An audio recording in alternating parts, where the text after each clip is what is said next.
Welcome to the show. I'm Jason Whitlock, and I'll tell you why Coach K should take note of what Villanova did last night. And I'm Colin Cowherd, and I'll tell you why I actually like all the crazy stuff Jim Mora is saying about Josh Rosen. I like it. Speak for yourself starts now. You're the guy. We've been looking for you. There's one guy that likes what I'm going to defend Jim Mora today. You're that guy.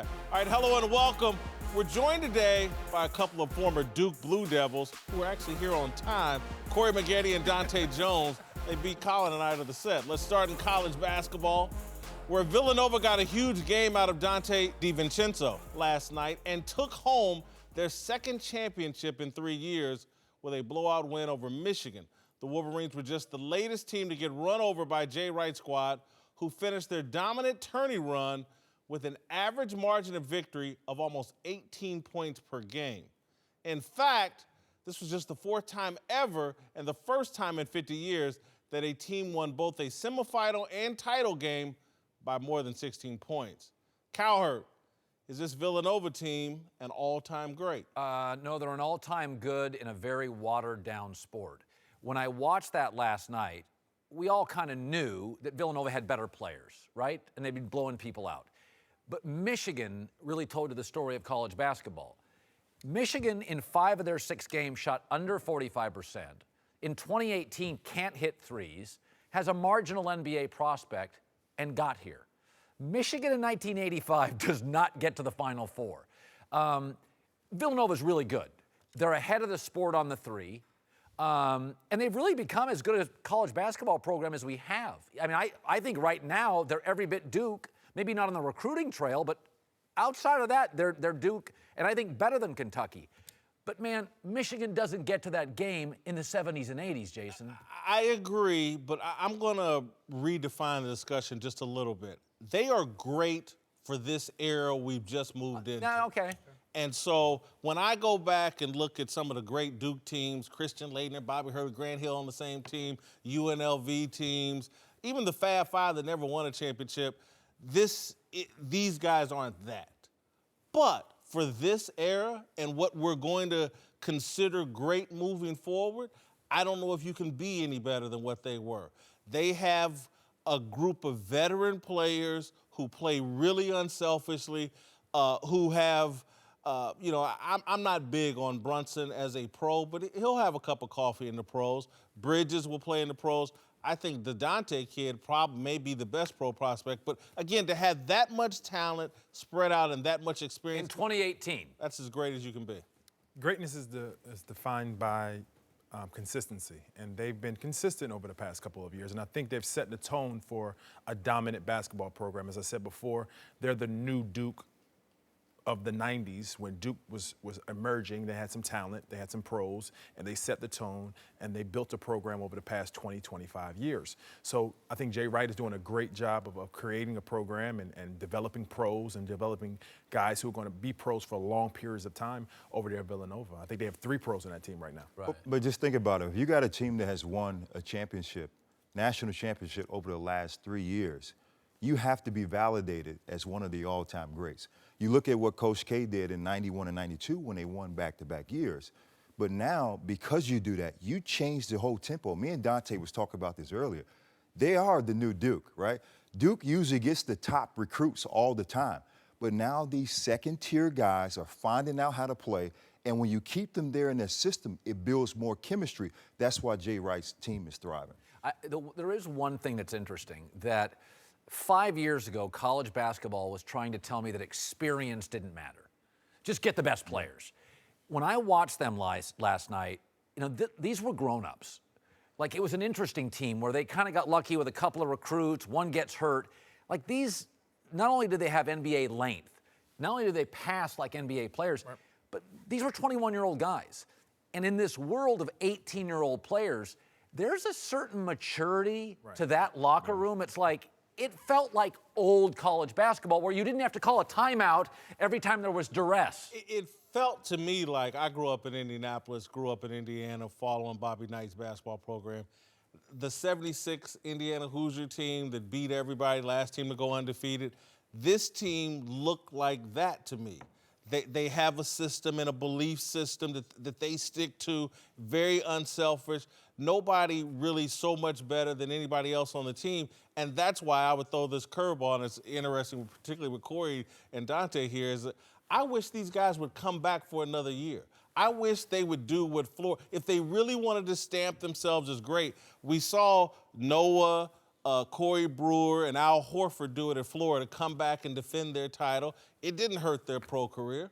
Why not come back and establish yourself as an all-time great team? Let me ask you this.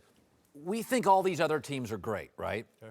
But if you look at a lot of those Duke players and Kentucky players, they weren't dominating pros Christian Laettner was better than people think he was, but he wasn't a dominant pro. Grant. Hurley had the accident. Grant got hurt a lot. But he was dominant when he was still one of the greatest players of all time. Brunson makes it, Donte makes it, Bridges makes it, and the other kid, is it Spellman? Yes. That's 4 pros. Brunson's going to be great in the YMCA. I'm not sure. Brunson's going to be a cerebral point guard in this game where you need to be able to shoot. Lithuania. And he has the ability to post up right now, which creates different dynamics with pick and pop fives. So he'll be able to do that in the NBA. Hi guys, it's the Herd, Colin Cowherd. Before we get back to Speak for Yourselves podcast, I want to tell you about Toyo Tires. UFC fighters are tough. You know what else? Toyo Tires. That's why Toyo has been around and a proud sponsor of UFC. Like the fighters, they're built for battle. It's an all-or-nothing philosophy. Aggressive design, durability, on- and off-road capabilities. Yes to all of them. Living life on the highway? Toyo, T-O-Y-O, has you covered.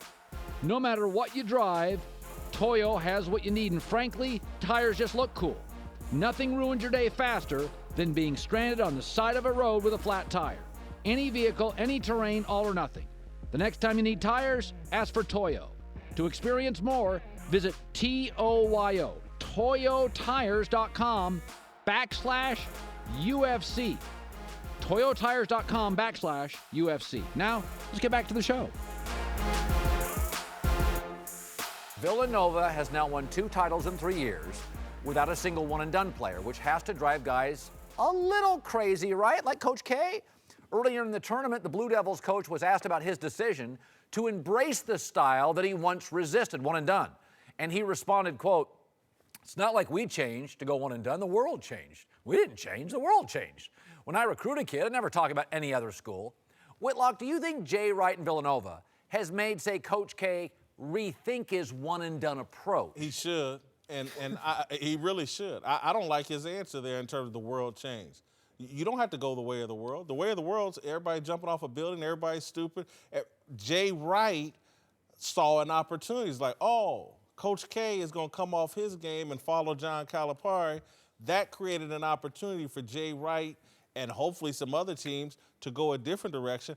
I think he shouldn't. Again, Duke's always going to get top talent, but you don't have to have 4 of the top 11 guys in order to win a championship. I think they'd be better off with some more experienced players surrounding a Bagley and another great. I'm very suspicious about whether this thing next year is going to work.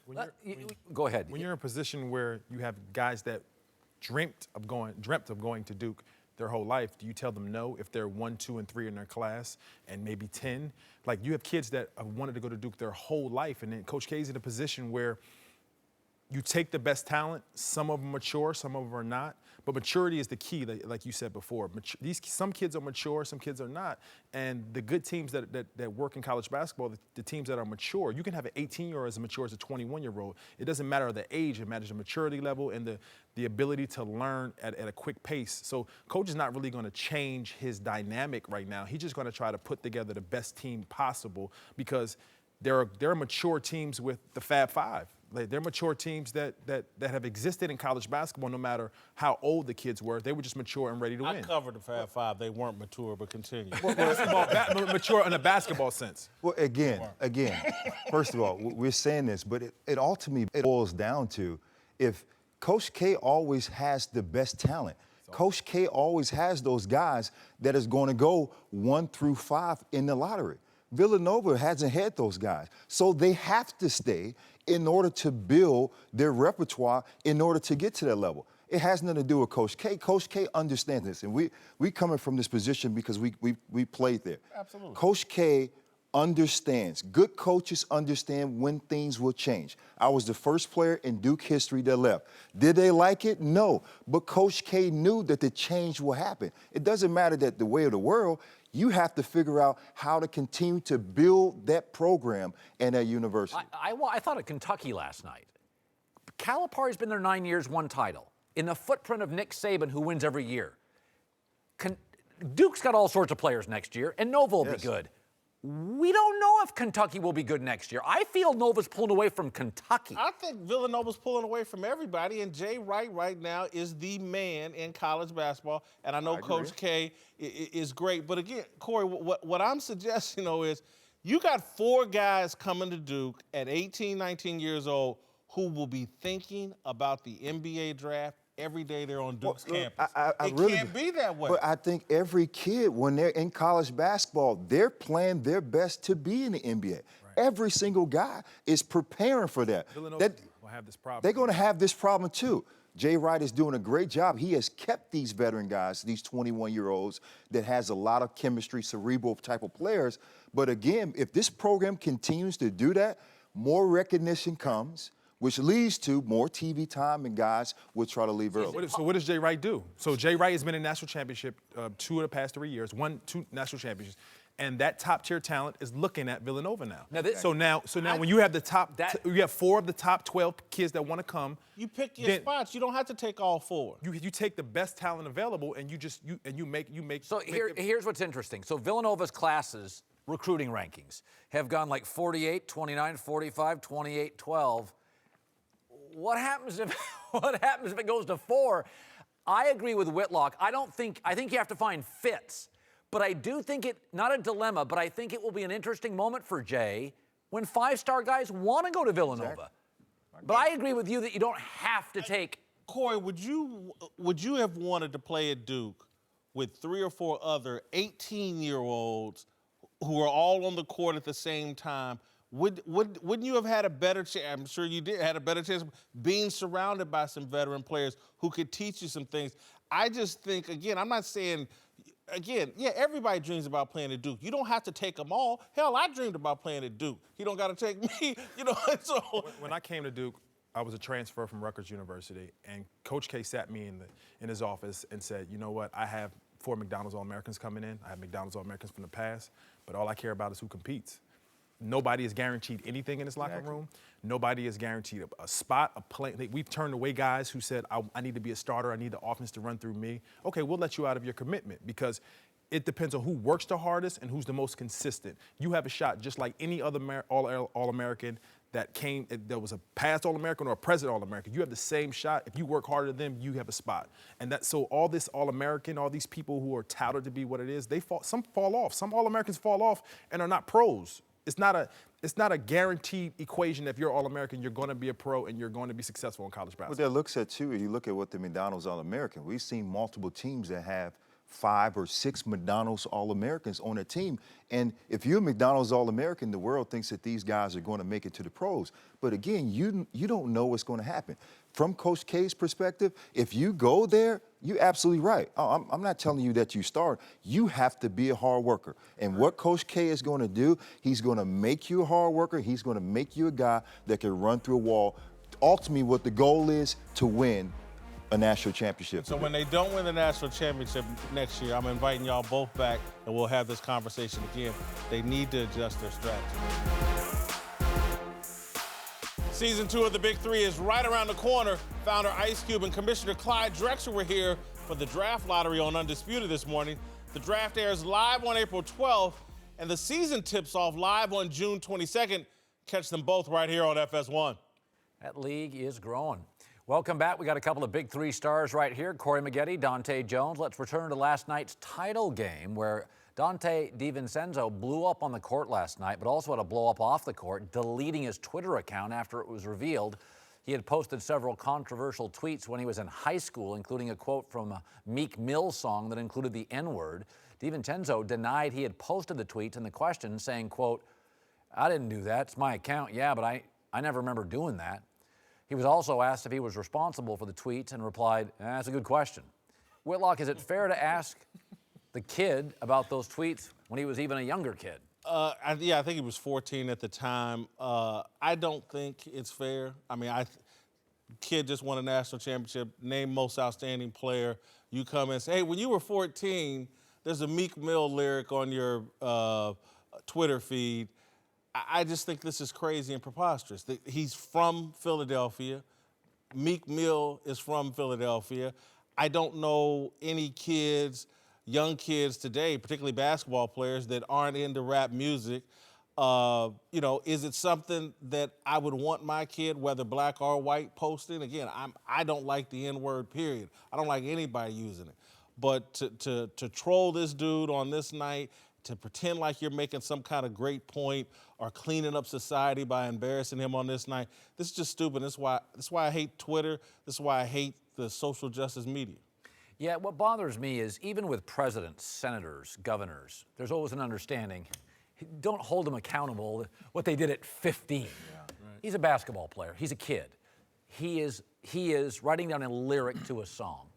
I mean, we all know that that's a word that generally is not acceptable anywhere, but it has been accepted in some circles of hip-hop music. Some circles. And we all, myself included, when, I'm old enough, if the Police, U2 come on, older bands, I do the lyrics.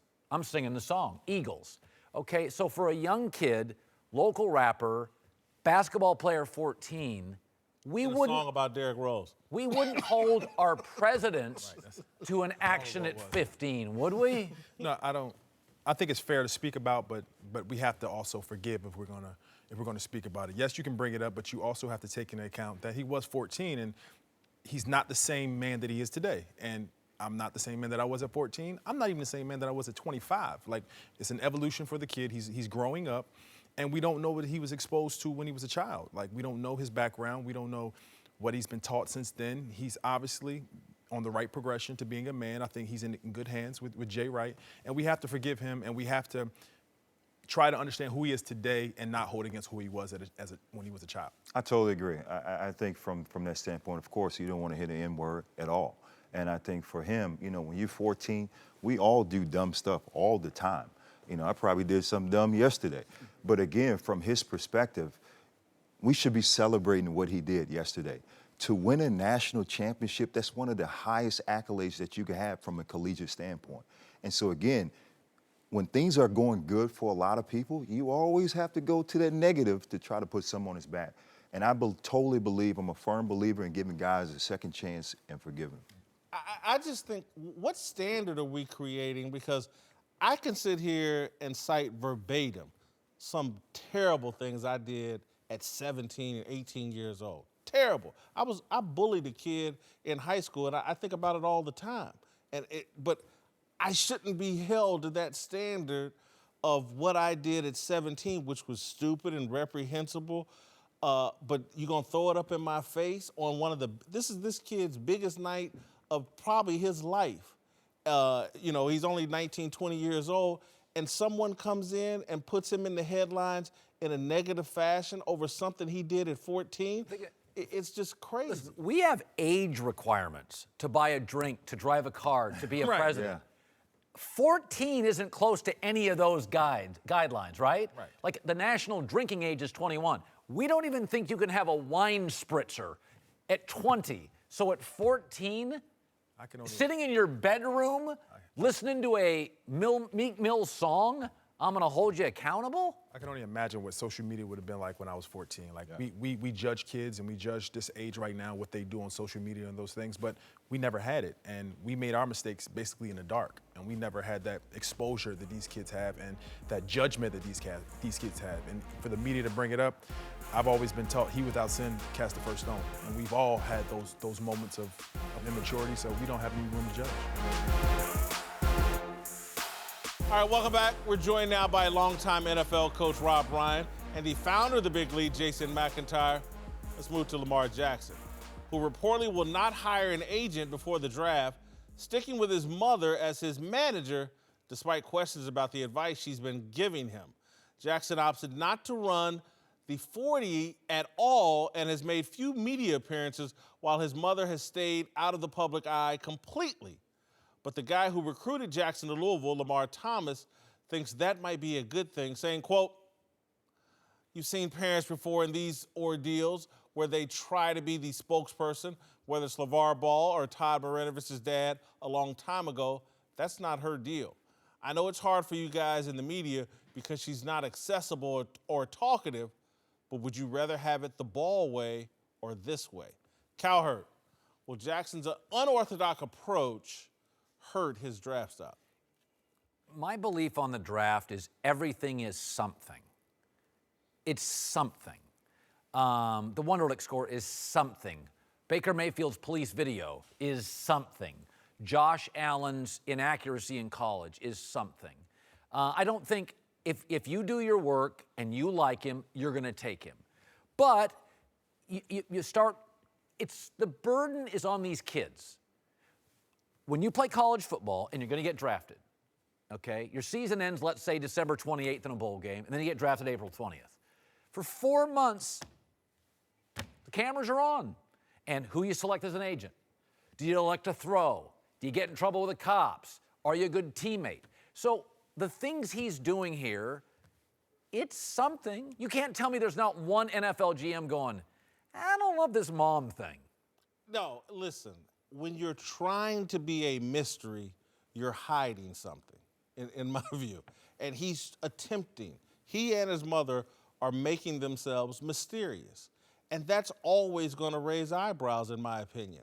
And so if I'm a can't-miss prospect, I want to be as accessible as I possibly can be because I'm so confident in my position and my ability to handle everything. I'm not hiding from anybody. And so I just don't think being the mystery man of the draft That's a good point. is going to work out for him. It's just bad strategy. And yeah, if I was a GM, it would raise a red flag to me. How can you be a mystery man when the last 2 seasons you have over 5,000 yards of offense each year and a total of 95 touchdowns? I'm going to look at it the other way, Whitlock. I'm going to say, you know what? We know what everybody thinks about Lamar Jackson. He's fast. He's athletic. NFL teams, they tend to put black quarterbacks in boxes, whether that's not fair or it's accurate. They do that anyway. And he's saying, no, I'm not doing that. And his mom had him take 59 snaps at the pro day. All of them were under center. I kind of love that, Whitlock. He's saying, you know what? You've seen me take shotgun snaps. I'm going to do it the unconventional way, and you're going to like it or not. And I believe teams are going to love Lamar Jackson. I think he's going first round. Well, I think definitely as a player they're going to love him. I think the only thing, it's not the media obligations that he's missing out on that's going to cost anything. It's the interviews with the teams. Like when you read about that, is teams are having a hard time getting a hold of him to get him to interview and to come in their building or whatever. I mean, those interviews are important. Once you have them on, at your facility, you can have them 2-3 hours and you can find out more about him. Hey, how's this guy going to fit in our system? Is he a good learner? How can he help us? Or you go to his facility and you give him the same workout. And you take him to dinner, you do all this, but you give him another test for, 2 hours or whatever it is. I mean, those things, those are important. So if he's missing out on those, that's where he gets in trouble. If he's not, I think he'll be just fine because he's an excellent football player. But do you worry that if he was a receiver, we wouldn't care? But to your point, quarterback, I don't want any mysteries. Safety, I can live with him. But his point is, listen, I don't need to interview a corner for 2 hours. I kind of want to interview a quarterback for 2 hours. You're about to invest a lot of money. A quarterback is the face of your franchise, and particularly when you come in with a Heisman Trophy, even if you're the backup quarterback, you have a high profile in your franchise. And so if I'm ownership and I'm about to cut a check and I'm about to go in, and if I'm a coach and I'm about to go into partnership with the quarterback, again, it would be almost like marrying your wife without having dated her. Oh, jeez. Hold on. Let's back up. It's an arranged marriage. Look at this. Dak Prescott put up insane numbers at Mississippi State, and then he got the DUI right before the draft, right? And everybody, can't take him. He falls in the draft, middle round. He's killing the NFL. Already 2 seasons, he's playing great. Russell Wilson produced at NC State, produced at Wisconsin, but because of the way they view him, oh, he's only 6 feet, I don't know if he's going to make it, he falls in the draft. What does Russell Wilson do? He's one of the best quarterbacks in the league. Lamar Jackson is being put in this box by the media, by NFL teams, and maybe he's not what we think he is. And maybe his body of work matters more, and people are overlooking that. But again, look, man, they got a profile on everybody. And so they had a profile on Tom Brady that said 6th or 7th round. Yeah. And so it ain't just black quarterbacks that they have a profile on. There was one guy 20 years ago, but yeah. No, Brett Favre, I think he went in the 2nd round. Drew Brees, where'd he go? There's a profile on everybody. And guys get drafted, when you're 5'11" like Russell Wilson, yeah, that's going to raise some eyebrows. When you're Dak Prescott at Mississippi State, that's going to raise some eyebrows. I don't think Lamar Jackson, to what I've seen so far, I don't think he's being treated unfairly. He wants to be a mystery. That's going to raise eyebrows. To another top quarterback prospect, Josh Rosen. I love this story. Who just got yet another round of unhelpful public comments from his former coach, Jim Mora. First, Mora said he'd draft Sam Darnold before Rosen. Then he clarified that to say if Rosen focused on football, he'll be good, which prompted Rosen to tweet simply, "Why?" Well, now Mora has clarified his clarification, saying Rosen's a tremendous young man, but adding, quote, if Josh manages his life off the football field and commits to being a great football player, not just when he's at the facility, but when he's away from the facility, he's going to be amazingly successful. Whitlock, do you think Mora likes Rosen? No, I really don't. I hate to say that, but yeah, I don't think he's doing this kid any favors at all. I think that Jim Mora is making it crystal clear. Look, man, this guy is not all in on football. He wants his agenda coming into pro football isn't how can I be the next Joe Montana? It's how can I be the next spokesperson for the cause that I believe in, and football is a tool to get me there. And so I think Jim Mora had some problems clearly with Josh Rosen at UCLA and is taking some pot shots at the kid that I think is unfair and he should stop. But if I'm an NFL coach or general manager, I'm like, hey, I appreciate this, Jim. Well, I mean, I love my kids. I can be critical of them. Like, what is Mora saying that is a new discovery? Like, he's not unveiling something that any of us doubt. Like, Jim is saying, listen, if the kid goes all in on football, that's the pre-Mora criticisms. Like you just said a couple minutes ago, everybody's got a profile. I mean, I'm going to dinner tonight with an NFL GM. He knows Josh Rosen's social security number, his birthmark. So Mora is, now you could say he's confirming information that's out. That's certainly plausible. But I've got kids. I'm critical of my kids. I'll talk to my kids. I mean, if Josh Rosen's struggling with this, that worries me. Yeah, I don't think it's. I just think it's weird that he's using this platform every single day to talk about Josh Rosen. Like, what? I don't get it. Like, I've never heard a head coach say something negative about his first-round quarterback ever. Like, this is strange to me. I don't get it. I mean, maybe he just wants a daily. Brian Kelly was tough on Kaiser. Geno Smith's college, a little bit. Right? Oh, okay. Those were second-rounders. How about you're right. what did Dabo Swinney say last year about Deshaun Watson? You pass on him, you're missing out on Michael Jordan. Yeah. Right. Tell me this, guys. What has Lincoln Riley said about Baker Mayfield leading up to the draft? Anything? Have you heard a word? Clay Helton on Sam Darnold. Anything? I haven't heard a darn thing. Hold on. Okay. Let's add just a little bit of clear.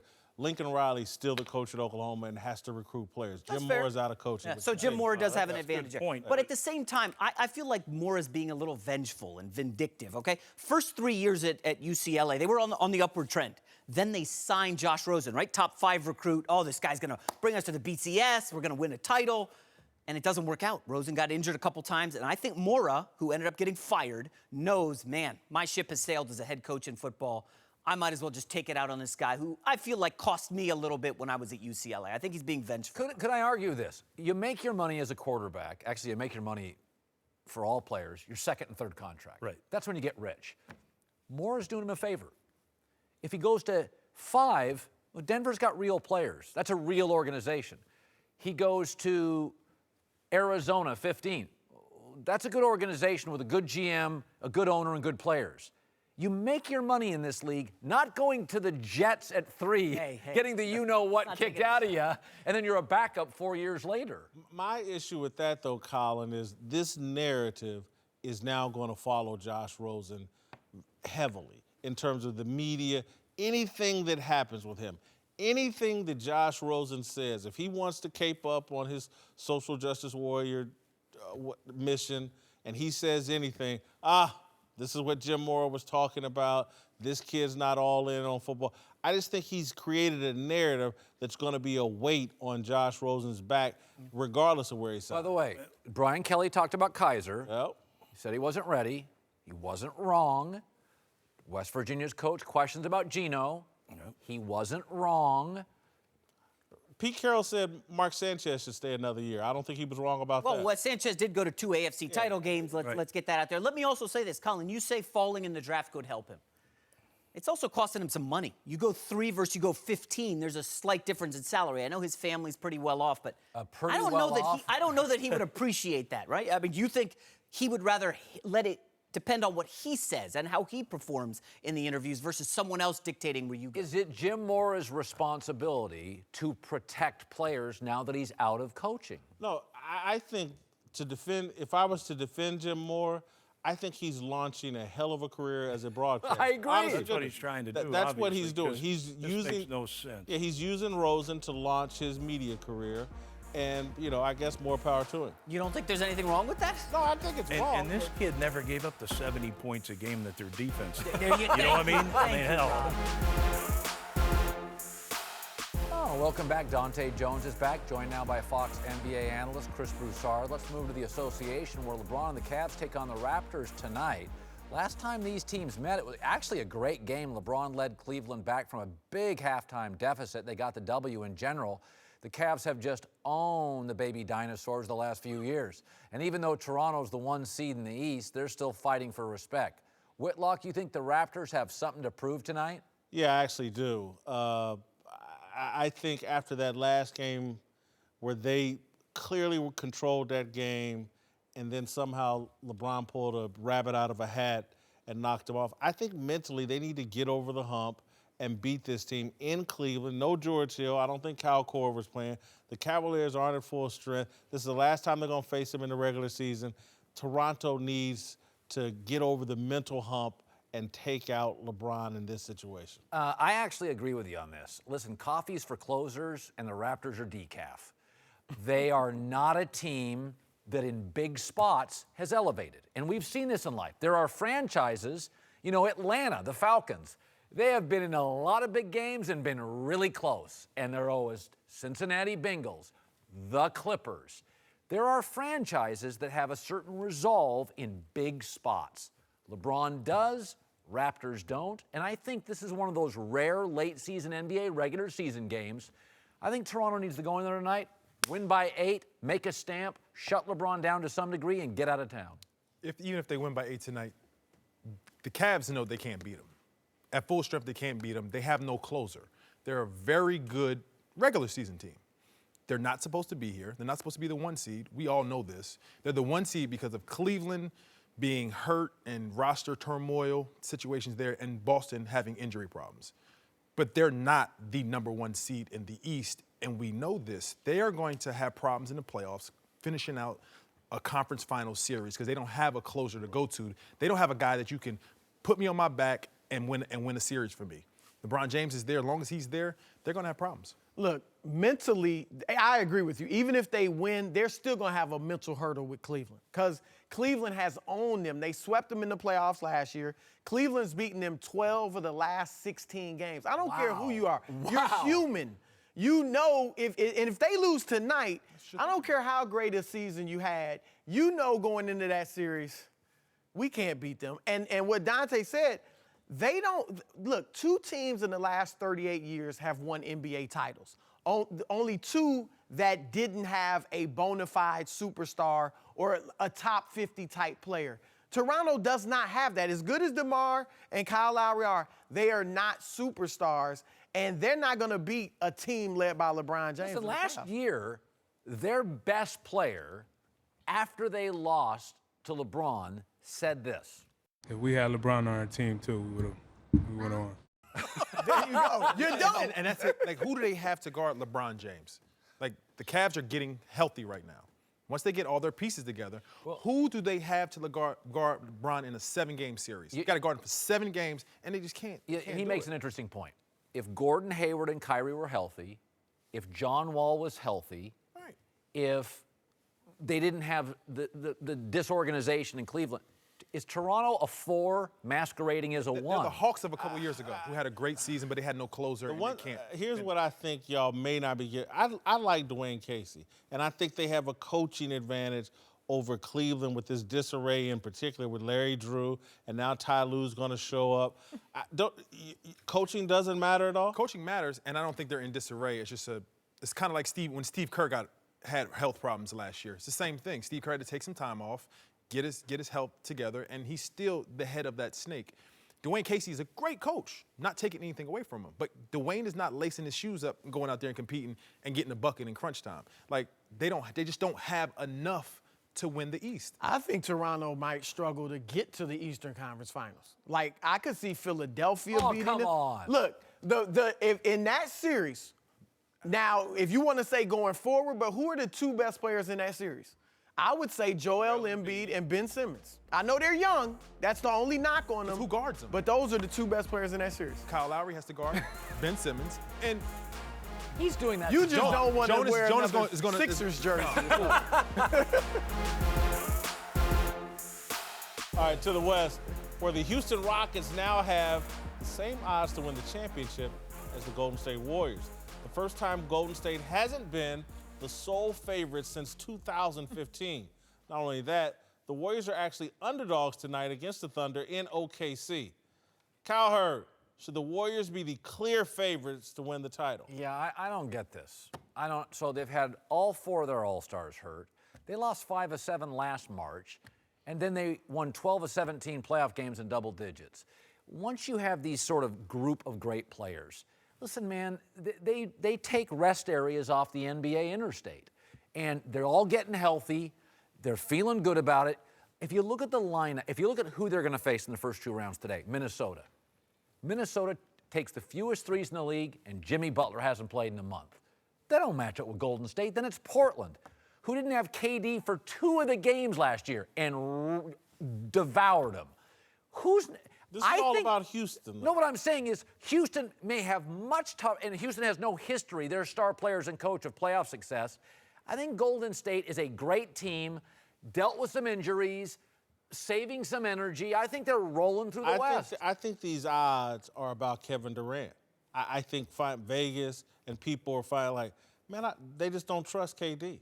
And again, we had that conversation last week about KD is that child star gone bad. All these technicals, I just think they see some Draymond in him. They don't trust KD. He's already said he doesn't want to be the leader of that team.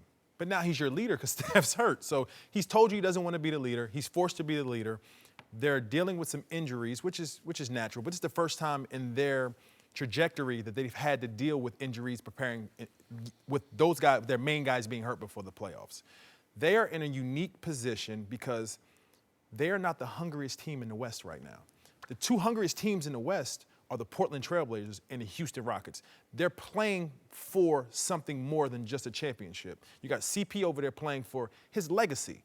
He's playing for how you view him, his career in its entirety. He's had some slip-ups in the playoffs before. They say he hasn't come through. I believe in him as the best point guard in basketball, but they're questioning his ability. James, even though he's going to be the MVP this year, he still doesn't get the credit that he thinks he deserves. He thinks he's the best player in basketball, but we still don't give it to him because LeBron is here.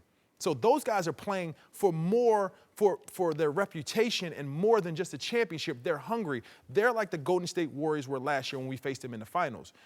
We were playing in the finals as a finals game, but they were hungry for get back. They wanted to get us back for how we treated them last year. They had the mindset of we're going to get them back and we're going to win this championship. They talked about it was more than just the finals. We want to get something back. We want to get you guys back. And I don't see that fire in them this year. I see them unraveling a little bit, and they don't have that much to prove. If Golden State were healthy, I think they should be the favorite. Now I think it's right. I think it's 50-50 between them and the Rockets because You're up to 50%. yeah, because of look, Steph in 2016 had the MCL, same injury, but it was grade 1. And they will tell you, people close to him were saying he was 70-75%. Even when he came back and played. This year, it's the same injury, but grade 2. It's a worse sprain, so I'm just not convinced he's going to come back the same Steph, and that's why I think the Rockets could take Who him. did they play that first round, too? They played a team that was not comparable to them. But now, let's say OKC slips down to the 7th spot. You going to put your money on Golden State? Or are you going to push all your chips in on Golden State with Steph not playing, and you got to deal with Westbrook, Paul George, and Carmelo? He lost them all on Michigan. Right. But so there's no guarantee there. If they get past there, that's going to be a 7-game series. Then you got to deal with Portland. They're going to come out so bruised and battered that by the time they get to Houston, they've expended all their energy. They're going. There's not going to be a playoff like the past playoffs where So they who you swept. I think that the champions going to come out the East because the West is going to beat each other up. No, because there's so much competition in the West right now that they're going to beat each. It's no Golden State run 4-4-4-4. LeBron, Homer, you and Cowherd, you guys got to have Cleveland win it all. I hope you're right, man. All right, welcome back. Time for last call. Let's move to Augusta National, where Tiger Woods is set to tee off at the Masters Thursday for the first time since 2015. Yesterday, Freddie Couples played a practice round with Tiger and said he looks like he did 10 years ago. Cowherd, does Tiger need to win this week to prove he's back? No, but I think he has to be in play Sunday. Because everything else, like if he's within 4 strokes, he's on the television Sunday. To me, he's back. Yeah, I think he's back regardless. I would like to see him finish in the top 10. But again, I follow this Tiger tracker over. The guy had 2 eagles on the back nine of the par 5s, I think today or yesterday.